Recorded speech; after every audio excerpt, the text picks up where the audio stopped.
اللہم صلی وسلم دائما ابدا علی حبیبک خیر الخلق کلہم سیدہ حفصہ بنت عمر رضی اللہ عنہ۔ سن 3 ہجری میں آپ صلی اللہ علیہ وسلم نے سیدہ سے نکاح کیا جبکہ ان کے شوہر کا انتقال ہو چکا تھا۔ ایک بار نبی کریم صلی اللہ علیہ وسلم نے کسی معاملے میں سیدہ حفصہ رضی اللہ عنہ کو طلاق دے دی۔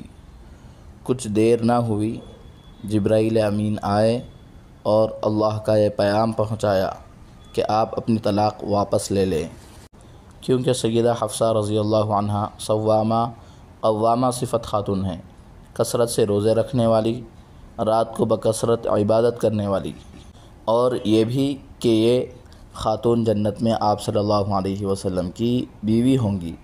آپ صلی اللہ علیہ وسلم نے طلاق واپس لے لی۔ شعبان 45 ہجری مدینہ منورہ میں وفات پائی۔ حضرت معاویہ رضی اللہ عنہ کا دور حکومت تھا۔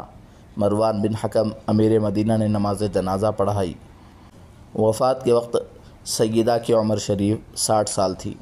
جنت البقیع میں آسودہ خواب ہوئی رضی اللہ عنہ۔